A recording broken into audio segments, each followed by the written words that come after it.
Hello students, in our today's video we are going to discuss about chapter 7 Nothing You Can't Do.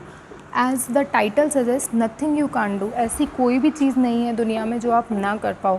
अगर if you have decided that you want to do something, आप उसी समय में जो अब आपने ये डिसीजन ले लिया, आप एक स्टेप ले लेते हो कि आपको कुछ करना है. Now let's start with the story. A shiver ran through my spine as I boarded the train to Delhi. Shiver. What does the word shiver means? Shiver का मतलब होता है to shake slightly from fear, cold और excitement. आपको जब कई बार आप कोई नई चीज़ करने जाते हो तो आप थोड़ा सा घबरा जाते हो, कुछ डर जाते हो, या फिर आपके अंदर बहुत ज़्यादा एक्साइटमेंट होता है. उसी एक्साइटमेंट, उसी डर या उसी फियर को क्या बोलते हैं हम लोग? शिवर. मेरे अंदर या स्पाइन का मतलब होता है हमारी रीढ़ की हड्डी. मेरे अंदर एकदम से क्या है? शिवर. आई जस्ट शेक्ड स्लाइटली जब मैंने बॉर्डेड का मतलब होता है मैंने अपनी ट्रेन ली दिल्ली के लिए. It was a cold November evening and I was thankful that the shawl on my shoulder would go unnoticed. वो एक शाम थी. कब की शाम थी? नवंबर की शाम थी, जब किसी ने देखा नहीं था कि मेरे शोल्डर पे भी क्या है, एक शॉल रखी हुई है. शॉल क्यों रखी हुई है? क्योंकि ठंड का क्या है? मौसम है. The shawl was a constant companion of mind. The companion का यहाँ मतलब क्या है? दोस्त है जो हमेशा क्या रहेगा? मेरे साथ रहेगा. तो शॉल क्या है? शॉल एक कंपेनियन है जो हमेशा मेरे साथ रहेगा. 12 months of the year, for it had helped hide the stump that was once my right hand. सबसे पहले तो यहाँ पे एक वर्ड आ रहा है स्टम्प. स्टम्प का मतलब क्या होता है? The part that is left after the main parts has been cut, broken off या वॉर्न ऑफ. आपकी बॉडी का वो पार्ट जो बचा हुआ है जब आपकी बॉडी का मेन पार्ट क्या कर रहा हो? कट गया हो. तो अब वो ये कहता है the shawl was a constant companion of mind. जो शॉल है वो मेरा कॉन्स्टेंटली क्या है? लंबे समय से दोस्त है. 12 months ऑफ ईयर, 12 महीने. फॉर इट एट हेल्प, क्योंकि उसने मुझे मदद की अपने शरीर का वो हिस्सा छुपाने में. That was once my right hand. उसका क्या है? राइट हैंड नहीं था, तो वो शॉल अपने कंधे पे रखता था ये देख, क्योंकि उसका हाथ क्या है? कट चुका था. And it was one such train that has given me disability. और वो एक ऐसी ही ट्रेन थी जिसने मुझे अपनी क्या है? ये डिसेबिलिटी दी थी. 3 years earlier at the beginning of the millennium I left my seat in an express train after having supper.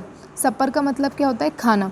मैंने 3 साल पहले जब मैंने मिलेनियम ईयर की शुरुआत हुई थी उससे पहले मैंने I had left my seat in an express train.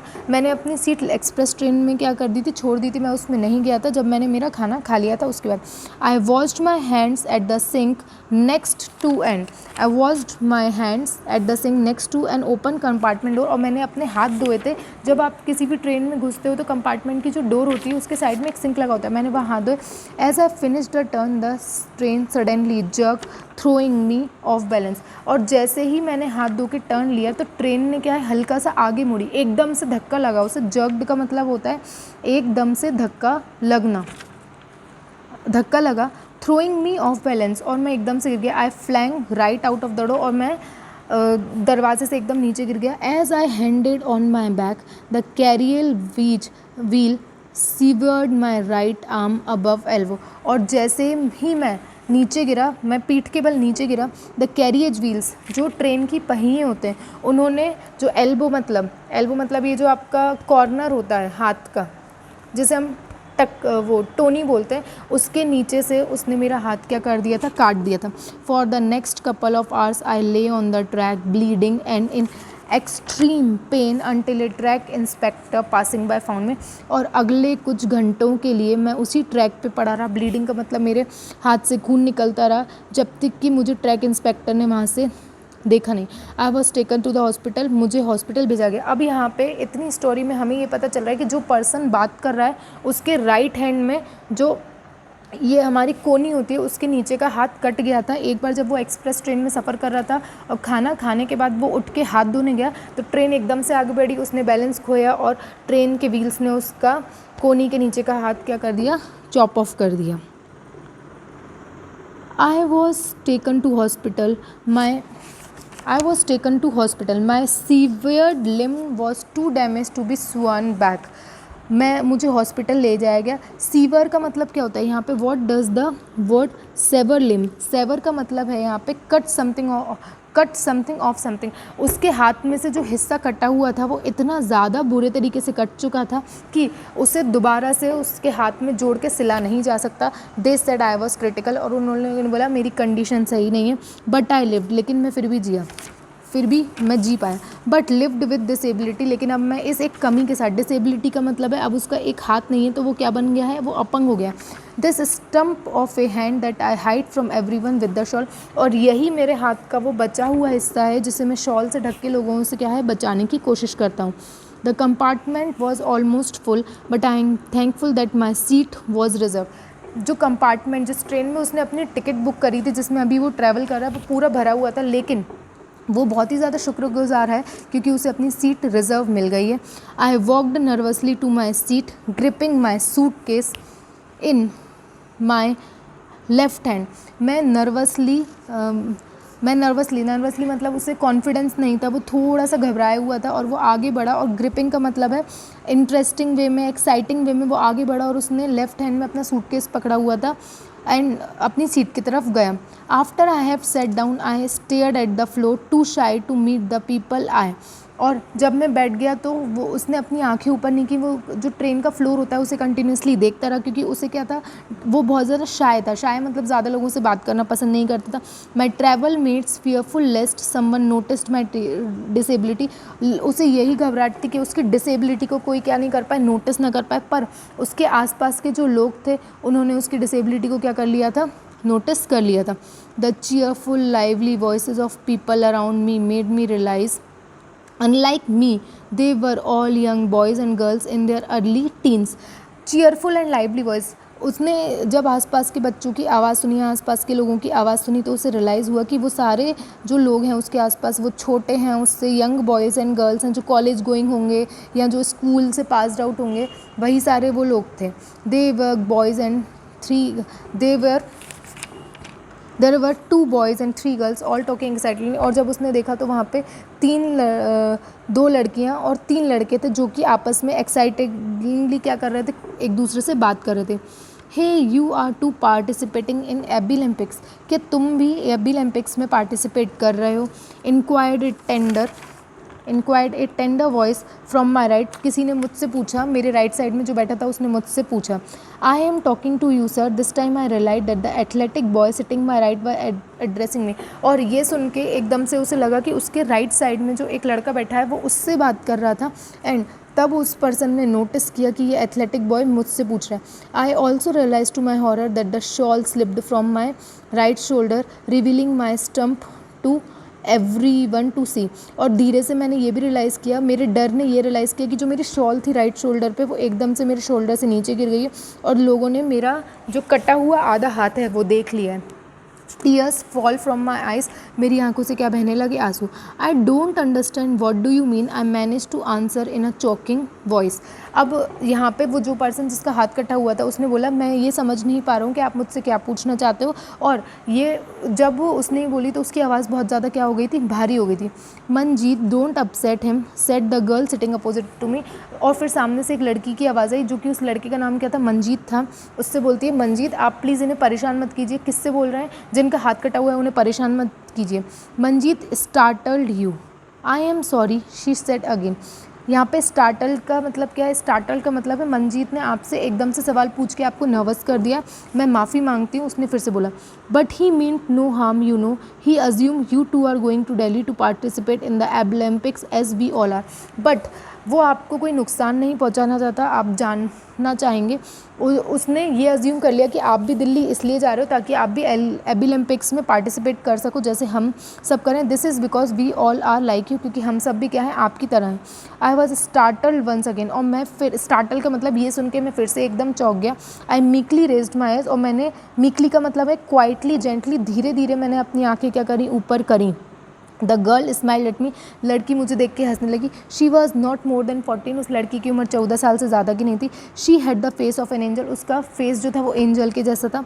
She was wearing a track suit and for a right hand she had in term to she has stump too, उसने track suit पहन रखा था और उसके सीधे हाथ में भी वही स्टम्प था जैसे कि मेरे हाथ में था, but she was not hiding. Stump का मतलब क्या है यहाँ पे कि उसका हाथ भी जो उसकी कोनी से है नीचे से कटा हुआ था, पर वो उसे छुपा नहीं रही थी। On the contrary it seem to me she was flaunting it confidently. उसके अपोजिट में मुझे ये लगा कि वो लड़की जो अपना राइट हैंड है उसे खुशी से क्या है सबके सामने क्या कर रही है, दिखा रही है, पेश कर रही है कॉन्फिडेंस के साथ। Then I looked at my right, और फिर मैंने अपने राइट में देखा। The boy she called Manjeet gave me the biggest smile I had ever seen. मेरे राइट में जो लड़का मंजीत था जिसने मुझसे सवाल पूछा था, उसने मुझे सबसे बड़ी स्माइल दी। इतनी बड़ी स्माइल थी जो मैंने आज तक कभी देखी नहीं थी।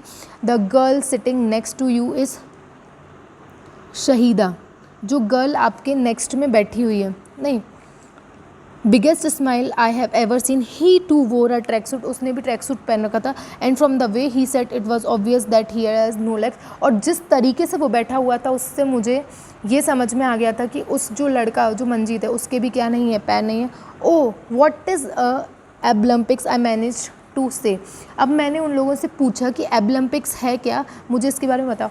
ओ said Manjeet, so you really don't know. और मंजीत ने बोला अच्छा आपको इसके बारे में कोई जानकारी नहीं है। फिर वो बोलता है वेल आई एम सॉरी, मुझे माफ़ कर दीजिए।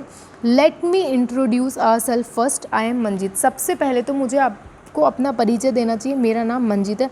The girl next sitting next to you is Shahida, और जो गर्ल आपके बगल में बैठी हुई उसका नाम शहीदा है। The boy sitting at the window is Kumar Swami, Kumar for short, and the one on the aisle seat is Vikas. जो लड़का आपके सामने विंडो सीट पे बैठा हुआ है उसका नाम कुमार स्वामी है, उसे हम कुमार बोलते हैं शॉर्ट में। एंड जो एसाइल सीट पे बैठा हुआ है वो विकास है। एंड आई एम एंजल, और मेरा नाम क्या है, angel. Said the girl who had the face of an angel, जिसका फेस उस पर्सन को एंजल जैसा लगा था उसका नाम भी एक्चुअल में क्या था, angel. They all said hello to me as they were introduced, I responded meekly. उन सब ने मुझे क्या बोला, हेलो बोला और अपने आप को क्या दिया, अपना परिचय दिया। आई रिस्पॉन्डेड मीकली, और मैंने भी उन्हें एक्साइटिंग वे में या जेंटली या क्वाइट वे में अपना क्या दिया, परिचय दिया। They all said hello to me as if they were introduced, I responded meekly. I am Sharad, I said nervously. लेकिन मैंने उनको अपना इंट्रोडक्शन दिया कि मेरा नाम शरद है, लेकिन वो क्या था, नर्वस था। Interrupted Kumar looking towards me with a slight less eye, we have all lost something and yet have gain much more than we have lost. उसने मेरी जो घबराहट थी उसे नोटिस कर लिया था। उसके बाद शरद वो जो साइड में पर्सन बैठा है वो मुझसे कहता है, जिसका नाम कुमार था, कि हम में से हर किसी ने कुछ ना कुछ खोया है, लेकिन जितना खोया है उससे ज़्यादा ही हमने क्या है, पाया है। अब यहाँ पे व्हाट इज़ एबलम्पिक्स, अब एबलम्पिक्स के बारे में बताया जा रहा है। Abilympics is an event where people with disability compete to show the world that the people with और without disability enjoy equal rights and opportunities से शहीदा। अब शहीदा बताती है कि एबलम्पिक्स क्या है। एबलम्पिक्स दुनिया का एक ऐसा इवेंट है जहाँ पे डिसेबल्ड पर्सनस का मतलब है जो अपंग होते हैं या जिनके शरीर का कोई हिस्सा नहीं होता, वो दुनिया के लोगों को ये शो करते हैं, वर्ल्ड को ये शो करते हैं कि उनकी इस डिसेबिलिटी के बावजूद उनको भी इक्वल राइट्स और अपॉर्चुनिटीज़ मिलने चाहिए, उनको भी हक है हर चीज़ को करने का। With increasing fascination I listen to each one of them. Fascination का मतलब है with strong feeling of interest. मैंने भी बहुत ज़्यादा उत्सुकता के साथ उन्हें सुना, मैंने उन सबको सुना। Each child has a different story to tell, हर बच्चे की अपनी अलग अलग कहानी थी बोलने के लिए। Each one had lost a limb और ए सेंस, यहाँ तो हर किसी ने अपने शरीर का कोई ना कोई हिस्सा खोया हुआ था। But unlike me they had all learn to cope with the disability and conquer it, लेकिन उनमें से हर कोई उन चीज़ों को क्या कर चुका था, उन सब चीज़ों अपनी डिसेबिलिटी पे जीत प्राप्त कर चुका था, मैं नहीं कर पाया था। They found it if nature takes away one of its gift it shows many more to compensate it. उनका ये मानना था, कंपनसेट का मतलब है कोई दूसरी चीज़ दे देता है। अगर भगवान हमसे कोई एक चीज़ छीन लेता है या कोई एक चीज़ ले लेता है तो उसके बदले में हमें कोई ना कोई दूसरी चीज़ ज़रूर देता है। If only the person with a disability could realize his or hidden potential, when life would become richer, fuller and more enjoyable than ever. लेकिन वही डिसेबल्ड पर्सन अगर उस चीज़ को पहचान पाए, उसको रियलाइज़ कर पाए, उसका छुपा हुआ पोटेंशियल जान पाए, तो वो अपने ज़िंदगी में अमीर भी बन सकता है, कंटेंट भी बन सकता है, खुश भी रह सकता है और हर तरीके से एंजॉय कर सकता है। I came to know that the name Abilympics is derive from ability and Olympics. मुझे अब ये फाइनली पता चला कि जो वर्ड एबलम्पिक्स है वो कहाँ से आया था। वो आया था एबिलिटी, एबिलिटी मतलब कुछ करने की क्षमता, और दूसरा वर्ड क्या है, ओलंपिक्स। तो ओलंपिक्स प्लस एबिलिटी को मिला के क्या बनाया था, Abilympics. It was back in 1972 that an effort to improve the vocational, और ये सब चीज़ें कब हुई थी, 1972 में, जब किसी ने एफर्ट डाला था कि वो vocational capabilities of disable persons was made in Japan. और 1972 में जापान में इस चीज़ को लिया गया कि डिसेबल पर्सनस की एबिलिटीज़ को भी हम लोग क्या करेंगे, उनकी कैपेबिलिटीज़ को जांचेंगे। एंड इवेंट वॉज हेल्ड, ये इवेंट तब हुआ था, it was called the Olympics of abilities, और ये इसको जो ये इवेंट हुआ था उसको ओलंपिक्स ऑफ एबिलिटीज़ का टाइटल दिया गया था। Disabled persons all over the world had their first chance to compete among themselves and prove their merits to the world. सारी दुनिया के जितने भी डिसेबल्ड पर्सन थे, मतलब जो लोग एक तरीके से अपाहिज या जिनके शरीर का कोई हिस्सा नहीं है या जो अपंग लोग हैं, उन्हें पहली बार एक ऐसा मौका दिया गया कम्पीट करने का, मतलब क्या है, एक दूसरे से कंपटीशन में आने का और दुनिया को ये बताने का कि उनके अंदर भी कुछ ना कुछ प्राप्त करने का क्या है, जुनून है, जज्बा है, वो भी कुछ ना कुछ कर सकते हैं। I was told that 1981 was declared the International Year of Disabled Person, और मुझे ये भी बताया गया कि 1981 को international year of disabled person के नाम से घोषित किया गया। To commemorate this, the first international Abilympics was held in Tokyo, और इसी चीज़ के तर्ज पे फर्स्ट इंटरनेशनल एबिलम्पिक्स टोक्यो में हुए थे। The event was phenomenal success, और जो इवेंट ऑकर हुआ था वो उसमें सबको बहुत ही ज़्यादा क्या मिली थी, सक्सेस प्राप्त हुई थी। In the second Abilympics held in Bogota Colombia in 1985, the international Abilympic federation IAF for short was establish, और दूसरा इवेंट 1985 में बगोटा कोलंबिया में हुआ था, जहाँ पे IAF को भी क्या किया था, एस्टेब्लिश किया गया था। सिंस देन, और उसके बाद से international Abilympics have been held with growing success. उसके बाद से कंटिन्यूसली ये जो एबिलम्पिक्स है इसको कंटिन्यूसली हर, जैसे कि ओलंपिक्स होता है वैसे भी क्या होता है, एबिलम्पिक्स होता है, किया जाता है, और इसको बहुत ज़्यादा क्या मिली, ग्रैंड सक्सेस मिली। ऑस्ट्रेलिया वॉज वेन्यू इन 1995, और ये 1995 में इसका वेन्यू या होस्ट कौन था, ऑस्ट्रेलिया था। देन पराग था in 2000। None of us slept that night, उस रात हम में से कोई भी नहीं सोया था। Listening to the children to describe their hobbies and their events in the Olympics, उस रात मैंने हर बच्चे की बात सुनी और वो ये बता रहा था कि एबिलम्पिक्स में कौन सा बच्चा किस इवेंट में पार्टिसिपेट करना चाह रहा है और किस बच्चे की क्या हॉबी है। I could feel the confidence rising in me, और यही सब सुन के मेरे अंदर भी कॉन्फिडेंस क्या है, जग गया। Shawl that has covered my disability has fallen away, जिस शॉल को मैं अपना दोस्त मान रहा था और पिछले 3 सालों से उसने अपने राइट हैंड पे जिस शॉल को ढक रखा था वो एकदम से गिर गया, और उसके अंदर जो उसकी डिसेबिलिटी थी उसको भी उसने कॉन्फिडेंस के साथ क्या किया, एक्सेप्ट किया। I never made an attempt ever to look for it, और मैंने event to look for it, मैंने कभी भी कोशिश नहीं की थी पहले कि मैं इस तरीके से किसी चीज़ को देख पाऊँ। I decided I would to go to Abilympics stadium as a spectator, और मैंने डिसाइड किया, मैंने निर्णय लिया कि मैं एबिलम्पिक स्टेडियम में एज ए स्पेक्टेटर जाऊँगा। स्पेक्टेटर का मतलब होता है a person who is watching an event, जो किसी चीज़ को दर्शक के रूप में जाना। चीयर फॉर चिल्ड्रन, ताकि मैं हर बच्चे को क्या करूँ, चीयर कर सकूँ। For every disabled person on earth and for my son, हर उस पर्सन के लिए जो अपने आप को अपाहिज या अपंग समझता है या ये सोचता है कि मैं ये नहीं कर पाऊंगा, हर उस पर्सन के लिए। It was one such train that gave me disability, और एक ऐसी ट्रेन ने जिसमें मैं पहले जा रहा था उसने मुझे अपनी ज़िंदगी में ये कमी दी थी। Yet it was another train that gave me meaning to my life, और अब ये दूसरी एक ट्रेन है जिसने मुझे मेरी ज़िंदगी में एक नया लेसन सिखा दिया। बच्चों, ये चैप्टर बहुत अच्छा है। इस चैप्टर का टाइटल है नथिंग यू कांट डू, मतलब यहाँ एक इतनी ब्यूटीफुल स्टोरी बताई गई है जिसमें एक पर्सन है जिसका हार्ट टूट जाता है, तो how to accept yourself with your disabilities, और आपके अंदर कुछ ना कुछ कर पाने की क्षमता है, तो आपको बस उसको पहचानने की ज़रूरत है। कभी भी अगर हमें कोई पर्सन बिलिटल फील कराए, बिलिटल का मतलब है कि कोई हमसे ये बोले कि तुम ये नहीं कर पाओगे, ऐसा कुछ नहीं होता है। अपने अंदर कॉन्फिडेंस हमें हमेशा रखना चाहिए। ज़िंदगी एक खूबसूरत चीज़ है, हमेशा हमें उसको खुलकर जीना चाहिए और अपने आप को खुलकर एक्सेप्ट करना चाहिए। Thank you.